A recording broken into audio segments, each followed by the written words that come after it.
places where we are. Join me in welcoming author, activist, and change maker, Brandon Wolf.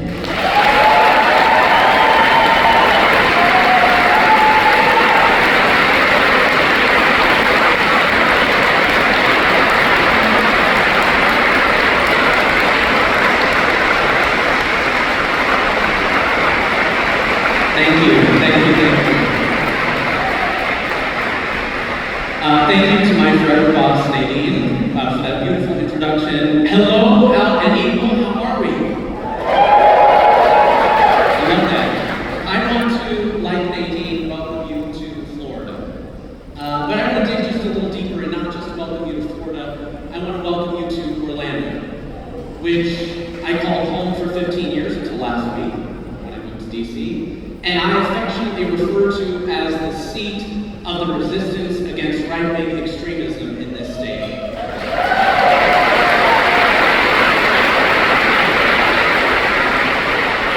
I'm really here to thank you for being here. Not just for being in Florida, not just for being in Orlando, but thank you for making your presence matter while you're here. Thank you for making your presence here be with purpose. For sending a clear message and affirmation of the kind of state and country we all know we deserve. I'll tell you, as a kid, I never imagined spaces like this were even possible.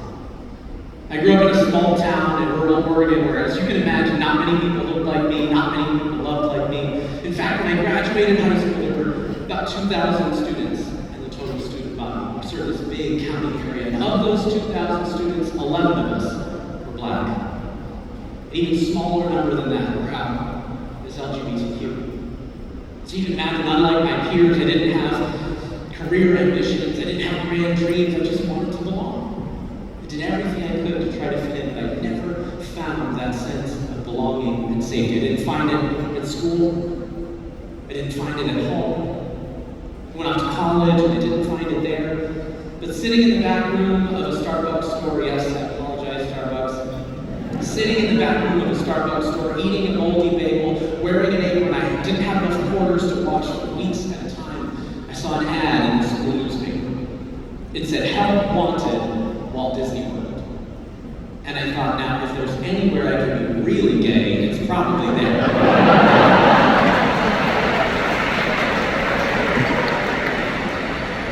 It turns out, that instinct was right. So I took a leap of faith.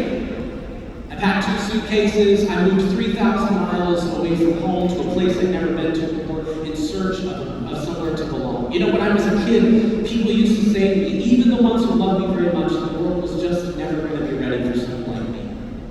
They said I was always going to have to find a way to be black enough for some spaces, white enough for other spaces, and masculine enough to be safe in any space. But I found a different kind of belonging here. I had to believe the world was bigger than I'd been told. And it's true. Here in Orlando, I found that sense of safety and belonging. I fell in love with this community. I found safety and belonging in foods I'd never tried before, in languages I'd never heard before. I found it in spaces created just for people like us. And I found safety and belonging for the first time in chosen family. That word didn't mean a lot to me before I got to Orlando. But I learned really quickly what it meant. I met my best friend Drew in 2014, and he changed my life.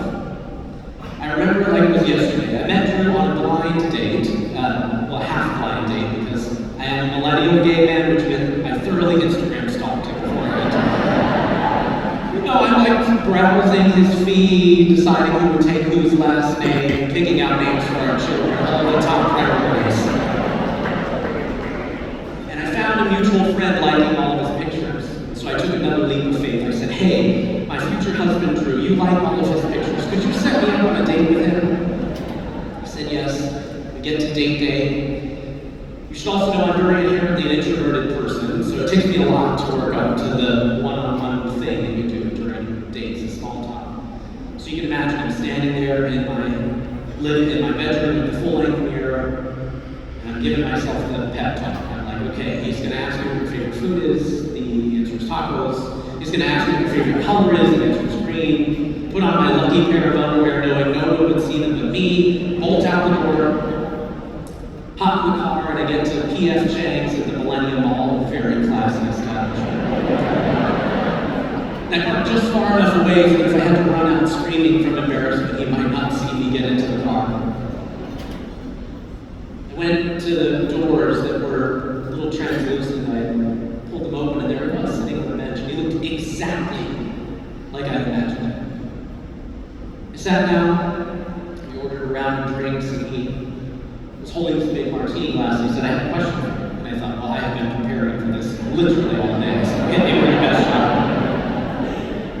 And he said, I wonder what your thoughts on the for-profit healthcare industry are in America. And I almost blurted out green, because that's what I practiced all day. That was not the right answer. We had a conversation about healthcare, and then we talked about the economy, and we talked about politics, and we got to our table, and we talked about arts and entertainment, and food, and old flings. We talked about all of it. We talked about life, and what was astounding to me is that never once did Drew stiffen his wrist to avoid detection. Never once did he lower his voice to make sure that the booth behind us didn't hear us talking about boys instead of girls. Never once did he deepen the gravity in his voice. He wasn't trying to be enough for anyone because he knew he was enough exactly as he was. I've never met anybody like him. Now, I regret to inform you we did not get married or have children, but we did become best friends. We became attached to him. In 2015, he met his partner Juan, and we became the Three Musketeers, traveling the country together, laughing, crying, living boldly. You know, the funny thing about safety and belonging is that when you discover it for the first time, you experience normal.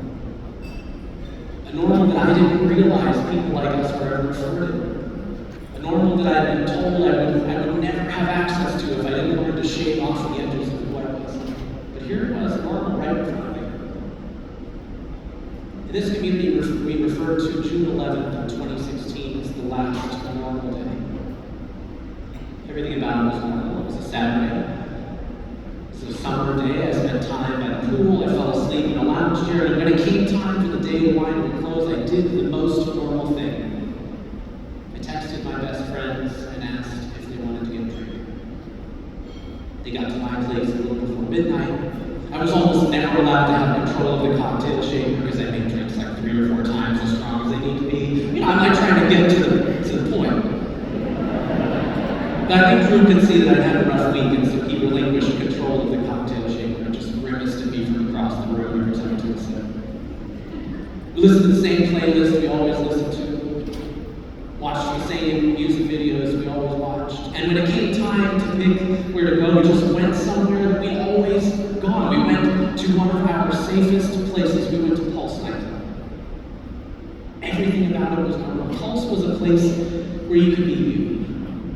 Pulse is one of the first places I ever exhaled as a queer person. It's one of the first places I ever held hands with someone I had a crush on without looking over my shoulder first. Pulse is one of the first places I dared to wear something as vibrant as this without worrying what someone might call me. It was that for so many people, and everything about Pulse was normal that night. Same drag queen that was always there, scowling at me, snatched my $5 at the front door. We went through the same beaded doorway, past the same disco ball, to the same bartender, ordered the same drinks we always ordered, we even stood in the same spot on the patio we always did. Drew had a master's degree in clinical psychology, and when he'd had a cocktail or two, he would offer you a free therapy session, whether you wanted it or not. So that night he had a therapy session for us. He was frustrated that we so often let the little things get in the way of how much we care about each other. He wondered aloud why we don't focus more on what makes us simple as opposed to what makes us different. And when he was coming in for a landing, he would drape a long, gangly arm over your shoulder and pull you in tight. Maybe it was to hold himself up for one too many, I'm not quite sure. That night he draped an arm over my shoulder and he said, you know what I wish we did more often? Let's tell each other we love each other. Everything about it was normal. Until it wasn't. It was just after 2 o'clock in the morning when I was in the bathroom washing my hands. I can remember the poster on the wall above the urinal. I can remember this plastic cup sitting on the edge of the sink, I can remember how cold the water was from the faucet that night, and I will never forget the first sound of gunshots. The hair standing up on the back of my neck. I'll never forget the looks on the faces of people who barreled into the bathroom looking for refuge. I'll never forget the girl behind me shaking, trying so hard not to scream that I could feel her vibrating on the tiles underneath me. I'll never forget locking arms with those people whose faces I wouldn't recognize today and making a sprint for next. I'll never forget telling myself to put one foot in front of the other, daring myself to get past the dance floor without looking toward where the gunfire was coming from. I remember wishing I got a chance to say goodbye to my parents, because I just knew I'd never talk to them again. And I remember the sense of relief when the door flung open and I was standing in the parking lot. It was chaos, there was confusion, but I was free. I had made it out. And I also remember how fleeting that sense of relief was when I learned what happened inside the club that night. In the early hours of June 12, 2016, a man armed with a weapon of war and filled to the brim with hatred charged in my safe space and opened fire. He fired over 110 rounds into the club that night. He killed 49 mostly LGBTQ people of color and injured 53 others, our friends, our family members, our neighbors. Drew and Juan, my best friends, my chosen family, mine only, took 19 of those rounds and never made it home to say goodbye to their parents. Pulse changed everything. It changed everything for me, obviously, personally, my career path, everything about how I see the world, but it changed everything for our community. I've often argued that Pulse didn't send shockwaves around the globe simply because of the devastation it caused here in Orlando. Pulse hit people in the gut because we know better than any other community that when you invade a safe space like that, you invade all of that. When you take aim at our community like that, you take aim at all of us.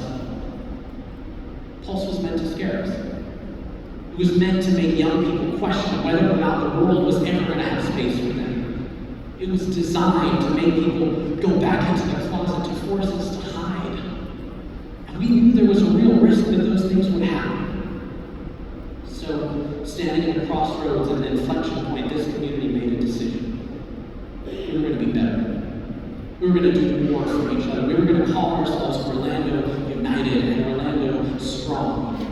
We were going to put rainbows on everything. We were going to send a clear message that when to the city, no matter who you are, no matter who you love, you belong here too.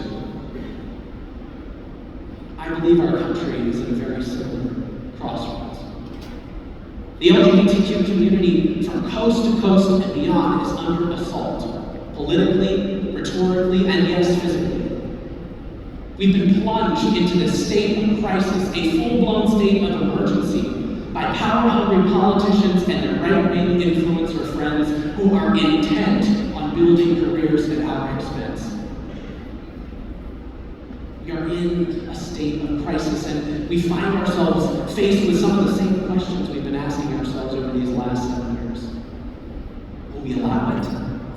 Will we allow hate to devour us? Will freedom continue to be nothing more than a campaign slogan hijacked by right-wing extremists, or will it mean something? Will it be a value worth protecting for all people?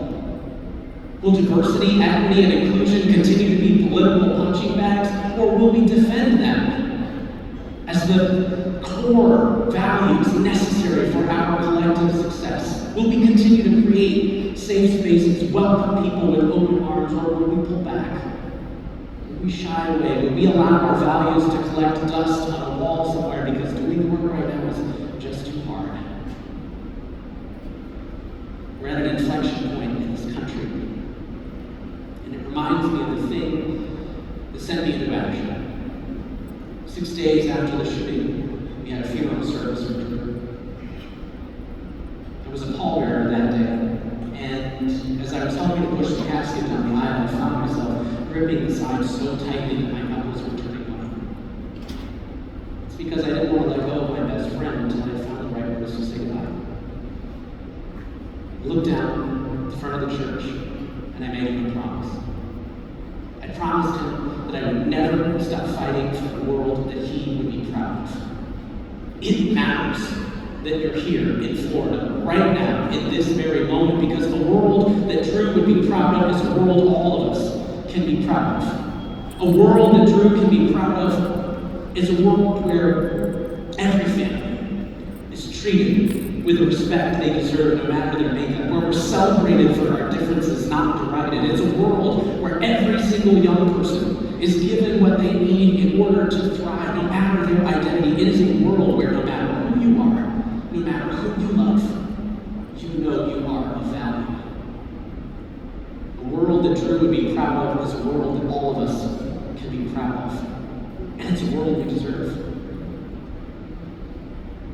I said that I'm on this stage to thank you for being in Florida. Thank you for being here in Orlando, because not only is that a world where we can all be proud of it, not only is it a world that we deserve, it is a world worth fighting for. And your presence right now is sending a signal that we will never stop fighting for it. That world is possible when we stand in solidarity in rooms like this one with people just like you. That world is possible if we lock arms with those people. If we say unapologetically that we are indeed stronger together. That world is possible if we live more boldly, if we exist more proudly, if we challenge each other to rise to the moment, not shrink away from it. That world is possible if we choose to do it together.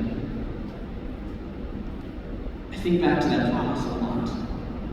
The thing that propelled me off the couch and into the fight. The thing that brought me from the sidelines and into the work full time. A world not just that Drew would be proud of, a world that all of us can be proud of. A world where safe spaces like Pulse nightclub are everywhere. A world where a young Brandon never has to worry that there will never be space for him at all. Each and every one of you fights for that world every single day, and I'm so honored to be in that fight with you. Thank you for being Floridians. Thank you for being Orlandans. Thank you for being here this week.